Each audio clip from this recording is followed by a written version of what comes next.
Hello everyone, welcoming you all in our today's session. आज हम class 5th EVS 1 text book से 3rd chapter सीखेंगे and it's name is the earth and it's living world. आपने देखा ही होगा हमारे अर्थ पर कई जगहों पर पानी होता है और कुछ जगहों पर लैंड। अर्थ एटमॉस्फेयर से सराउंडेड होता है। एटमॉस्फेयर यानी वातावरण। अर्थ पर लिविंग थिंग्स होते हैं। लिविंग थिंग्स मतलब जीवित प्राणी, और ये लिविंग थिंग्स ज़मीन पर, पानी में और हवा में होते हैं। हमारे अर्थ पर इन सब चीज़ों का होना या ऐसे कई चीज़ों का होना सन की वजह से होता है। वाटर, लैंड और एयर, ये 3 हिस्सों में अर्थ बटी है और उन्हें हाइड्रोस्फीयर, लिथोस्फीयर और एटमॉस्फेयर कहते हैं। अब समझते हैं क्या होता है ये लिथोस्फीयर और हाइड्रोस्फीयर। जैसे आप सभी जानते हो कि अर्थ का क्रस्ट या सरफेस बहुत हार्ड या कड़क होता है, क्योंकि ये मेनली रॉक से बना होता है। जब हम हिली रीजन्स या पहाड़ों में ट्रैवल करते हैं तब हम वहाँ काफ़ी सारी चीज़ें देखते हैं, जैसे layers of rocks, soil along with road cuts. कहीं हम काफ़ी सारे ग्रास, कभी लैंड क्रॉप से कवर होता है, कभी हम लैंड देखते हैं जो ग्रास से कवर्ड होता है, कभी rocks split due to roots. ज़मीन पर होने वाले इन सारी चीज़ों को लिथोस्फीयर कहते हैं। अर्थ का सबसे बड़ा हिस्सा पानी से कवर्ड होता है और इसी पानी के अंदर लिथोस्फीयर एक्सटेंड भी हो सकता है। जैसे हमने पहले मेंशन किया, हम सभी जानते हैं कि अर्थ पर सबसे ज़्यादा पानी होता है। इसके अलावा अर्थ पर सिर्फ 1/4% लैंड है, यानी अर्थ पर 75% पानी और बाकी 25% लैंड है। जब पर्टिकुलर लैंड काफ़ी दूर तक एक्सटेंड होता है तो उसे कॉन्टिनेंट कहा जाता है। अर्थ पर लैंड 7 कॉन्टिनेंट में डिवाइड हुआ है: Asia, Europe, Africa, north America, south America, Antarctica and Australia. अगर हम लैंड को देखें तो वो हर जगह सिमिलर या इक्वल नहीं होता। उस अनइवननेस की वजह से उसके डिफरेंट शेप्स बनते हैं और इन शेप्स के लैंड को लैंडफॉर्म कहा जाता है। जैसा मैंने कहा था, अर्थ पर सबसे ज़्यादा पानी है और अर्थ का सबसे ज़्यादा पानी ओशंस में होता है, और वो पानी बहुत सॉल्टी होता है, यानी जिसमें नमक बहुत ज़्यादा क्वांटिटी में होता है। अर्थ पर 5 ओशंस है: Indian ocean, Atlantic ocean, Arctic ocean, southern ocean और पैसिफिक ओशन। और ओशंस को लग कर जो लैंड होता है उसे कोस्टल रीजन कहते हैं।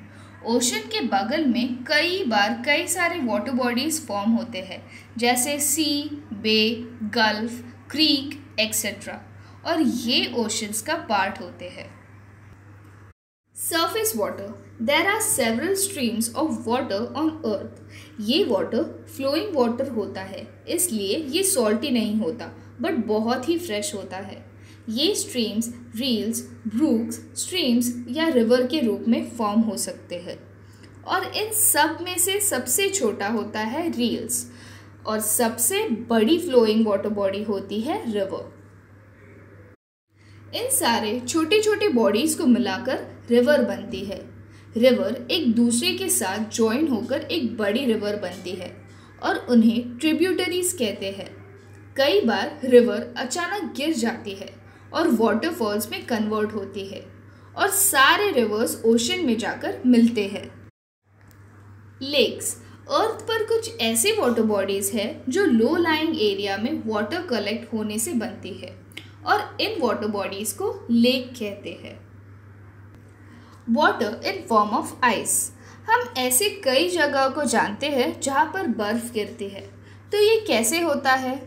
जैसे कई जगह पर क्लाउड्स के पानी की वजह से बारिश होती है, वैसे ही कोल्ड रीजन में क्लाउड्स में बर्फ़ जमने की वजह से वहाँ स्नोफॉल होता है, और जब ये स्नो लैंड पर बहुत सारे लेयर्स बनाता है, उसकी वजह से वहाँ पर आइस बन जाती है। और ऐसे ही जब ये आइस किसी लो लाइंग एरिया में जम जाती है तब उसे ग्लेशियर्स फॉर्म होते हैं। और आइस ब्लॉक्स जो सी में फ्लोट होते हैं उन्हें आइसबर्ग्स कहते हैं।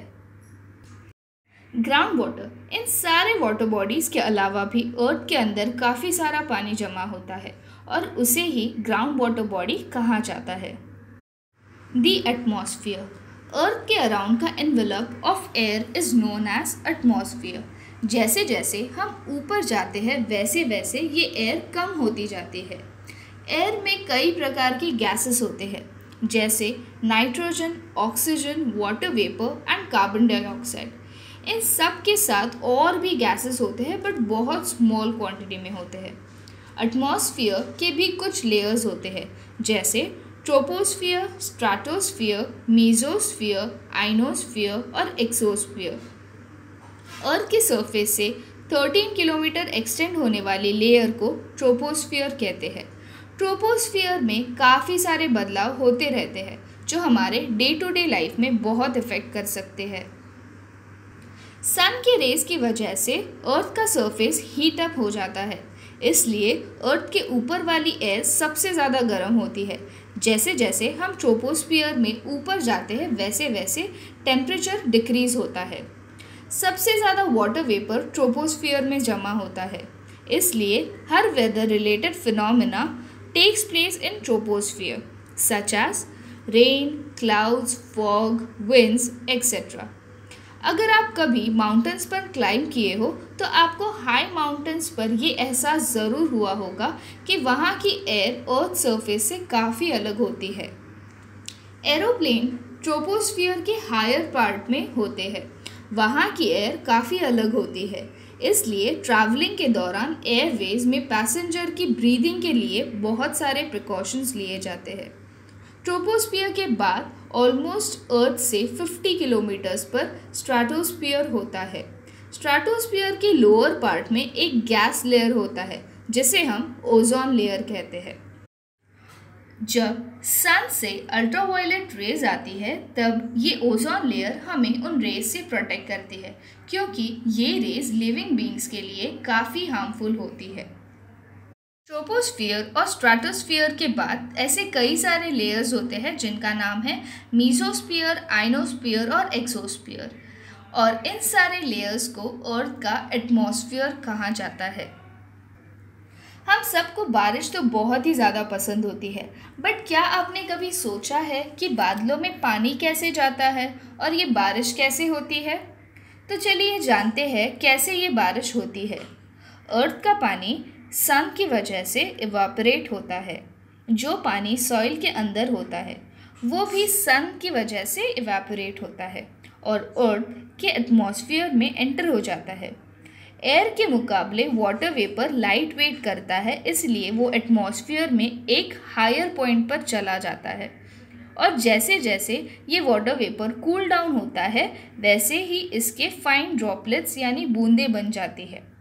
वो वाटर ड्रॉपलेट्स इतने छोटे होते हैं कि वो एटमॉस्फेयर में फ्लोट होने लगते हैं एंड फॉर्म्स क्लाउड। और जब बहुत सारे छोटे ड्रॉपलेट्स मिल जाते हैं तभी एक बड़े ड्रॉपलेट में कन्वर्ट होते हैं जो एटमॉस्फेयर में फ्लोट नहीं कर पाते और ये ड्रॉपलेट रेन में कन्वर्ट होते हैं। ये रेन वाटर रिल, स्ट्रीम, रिवर और फिर फाइनली सी में चला जाता है। सन की वजह से फॉर्म्ड आइस भी मेल्ट होकर रिवर में वाटर बनकर चला जाता है। इवेपोरेशन, कंडेंसेशन एंड रेनफॉल का प्रोसेस एक कंटिन्यूस साइकिल में चलता रहता है। अर्थ पर बहुत सारी जगह है, कई सारी जगह पर आइस से ढकी है तो बहुत सारी जगह पर बारिश होती है। कहीं पर ग्रीनरी लैंड है तो कहीं सिर्फ बंजर ज़मीन। साथ ही साथ सॉल्टी सी वाटर, फ्रेश लाइम वाटर और ओशंस भी होते हैं। और भी ऐसी बहुत सारी चीज़ें हम अर्थ पर देखते हैं। उनमें कई प्रकार के लिविंग बीइंग्स आते हैं, जैसे पोलर बेयर सिर्फ स्नो कवर्ड पोलर रीजन में पाए जाते हैं, ज़ीब्रा अफ्रीका में और कंगारू ऑस्ट्रेलिया में सबसे ज़्यादा पाए जाते हैं और ये सारे एनिमल्स दूसरे रीजन में नहीं पाए जाते। एलिफेंट्स और लायंस गर्म जगह पर ज़्यादा पाए जाते हैं। वैसे ही प्लांट्स भी हर एक रीजन में अलग टाइप के होते हैं। अलग अलग टाइप के प्लांट्स एनिमल्स और माइक्रो ऑर्गेनिजम्स हर जगह पर अलग अलग होते हैं। अर्थ पर लिविंग बींग्स लिथोस्फीयर, हाइड्रोस्फीयर और एटमॉस्फेयर में एग्जिस्ट करते हैं और इस लिविंग वर्ल्ड को बायोस्फीयर कहते हैं। आई होप आप सबको ये चैप्टर समझ आया।